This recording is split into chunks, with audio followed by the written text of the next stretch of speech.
En arrivant, le confesseur m'a demandé si je lui avais obéi. Après lui avoir dit comment tout s'était passé, il a renouvelé sa consigne, à savoir que pour aucune considération, je ne devais parler à Jésus, mon seul et unique bien, et que je devais le repousser s'il se présentait. Ayant donc compris que ce qu'il me demandait était réellement au nom de l'obéissance, je me suis dit intérieurement, Fiat voluntas tua, en cela aussi. Oh, comme cela m'a coûté! Quel cruel martyre!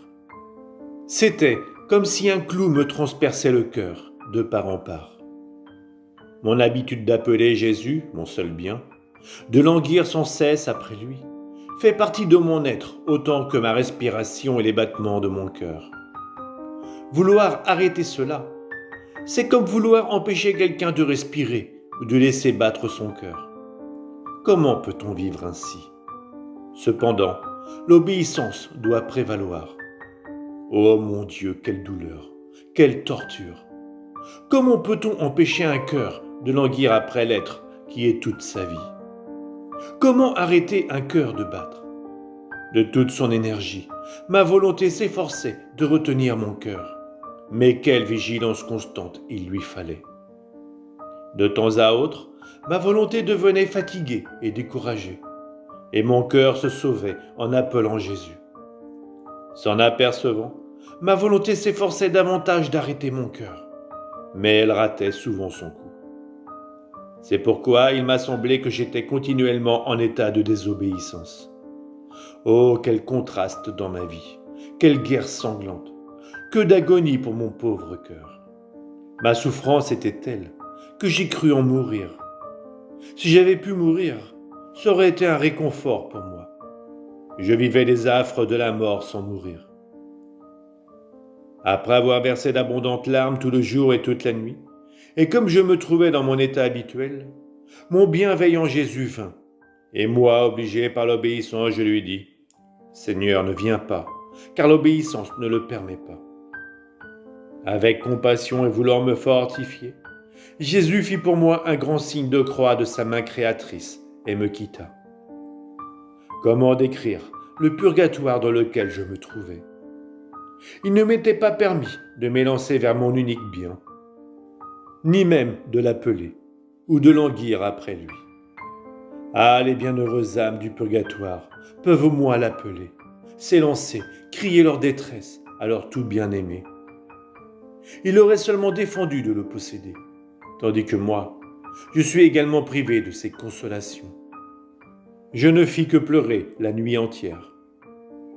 Ma faible nature n'en pouvant plus, l'adorable Jésus vint, et comme il semblait vouloir me parler, je lui ai aussitôt dit, « Ma chère vie, je ne peux pas te parler.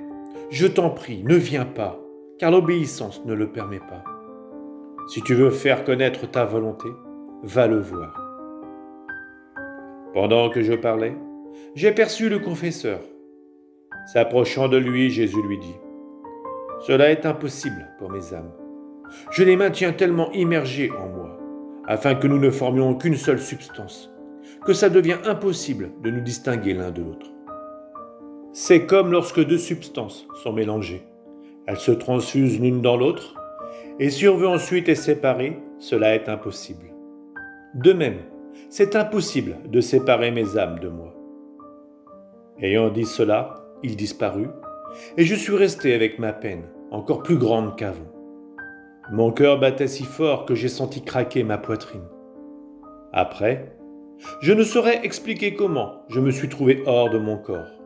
Et oubliant l'ordre reçu, je me suis promené à travers la voûte des cieux en pleurant, en criant et en cherchant mon doux Jésus.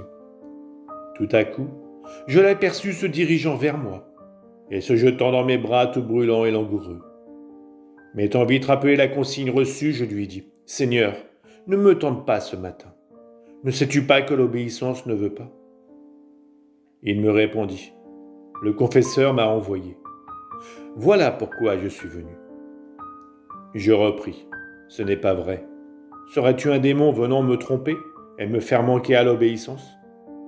Il poursuivit, « Je ne suis pas un démon. » Je dis, « Si tu n'es pas un démon, faisons ensemble le signe de la croix. » Alors tous deux, nous avons fait le signe de la croix. Ensuite j'ajoutai, « Si c'est vrai que le confesseur t'a envoyé, allons ensemble le voir afin qu'il puisse déterminer si tu es Jésus-Christ ou un démon. Alors seulement je serai convaincu. » Nous sommes donc allés voir le confesseur, et comme Jésus était un enfant, je le déposai dans ses bras en disant, « Mon Père, discernez vous-même, est-ce là mon Dieu Jésus ou bien un démon ?» Pendant que l'enfant était dans les bras du Père, je lui ai dit, « Si tu es réellement Jésus, baise la main du confesseur. » J'ai pensé que si c'était le Seigneur, il s'abaisserait à baiser la main du confesseur, et que si c'était le démon, il refuserait. Jésus baisa non pas la main de l'homme, mais celle du prêtre revêtu d'autorité. Ensuite, le confesseur m'a semblé discuter avec lui pour voir s'il était bien Jésus. Voyant que c'était le cas, il me le remit. Malgré cela, mon pauvre cœur ne pouvait savourer les caresses de mon bien-aimé Jésus, parce que je me sentais encore lié par l'obéissance, et qu'ainsi, je ne voulais pas l'ouvrir ni même prononcer un seul mot d'amour. Ô sainte obéissance, comme tu es puissante. En ces jours de martyr, je te vois comme la plus puissante guerrière, armée de la tête aux pieds avec des sabres, des dards et des flèches, et munie de tous les instruments pour blesser. Et lorsque tu t'aperçois que mon pauvre cœur fatigué et attristé a besoin de réconfort, de trouver sa source rafraîchissante, sa vie, le centre qui l'attire comme un aimant, me regardant de tes 1000 yeux, tu m'infliges de tous côtés des blessures cruelles. Ah, je t'en prie, aie pitié de moi, et ne sois pas si cruel. » Pendant que j'entretenais ces pensées, j'entendis la voix de mon adorable Jésus me disant à l'oreille, « L'obéissance était tout pour moi, et je veux qu'elle soit tout pour toi. C'est l'obéissance qui m'a fait naître, et c'est elle qui m'a fait mourir. Les blessures que je porte sur mon corps sont toutes des blessures et des marques que l'obéissance m'a affligées. Tu as raison de dire qu'elle est comme la plus puissante guerrière, armée de toutes sortes d'armes pour blesser. En fait, elle ne m'a pas laissé une seule goutte de mon sang. Elle a déchiré ma chair en pièces. Elle a disloqué mes os pendant que mon pauvre cœur, épuisé et sanglant, cherchait quelqu'un de compatissant pour le consoler. Agissant comme le plus cruel des tyrans, l'obéissance ne fut satisfaite qu'après m'avoir sacrifié sur la croix et m'avoir vu rendre mon dernier soupir comme victime d'amour. Et pourquoi cela ? Parce que le rôle de cette très puissante guerrière est de sacrifier les âmes. Elle ne s'occupe qu'à faire la guerre féroce contre les âmes qui ne se sacrifient pas entièrement. Ça lui est égal qu'une âme souffre ou pas, qu'elle vive ou meure. Elle vise uniquement à gagner, ne s'occupant de rien d'autre. C'est pourquoi on la nomme victoire, car elle conduit à toutes les victoires. Lorsque l'âme semble mourir, c'est alors que commence sa vraie vie. À quelle grandeur l'obéissance ne m'a-t-elle pas conduit ? Par elle, j'ai vaincu la mort, j'ai écrasé l'enfer, j'ai libéré l'homme de ses chaînes, j'ai ouvert le ciel, et comme un roi victorieux, j'ai pris possession de mon royaume, non seulement pour moi, mais pour tous mes enfants ayant bénéficié de ma rédemption. Ah oui, c'est vrai qu'elle m'a coûté la vie. Mais le mot obéissance résonne comme une douce musique à mon oreille. Et c'est pourquoi j'aime tellement les âmes obéissantes. Je reprends maintenant mon récit là où je l'avais laissé. Au bout d'un certain temps, le confesseur est venu, et après lui avoir transmis les paroles dites plus haut, il a maintenu sa consigne, c'est-à-dire que je dois continuer à agir de la même façon avec Jésus. Je lui ai dit, « Père, permettez-moi au moins de laisser mon cœur libre de dire à Jésus quand il viendra, « Ne viens pas, car nous ne pouvons pas nous parler. » Le confesseur m'a répondu, « Fais ce que tu peux pour l'empêcher. Si tu ne peux pas, laisse-le libre. »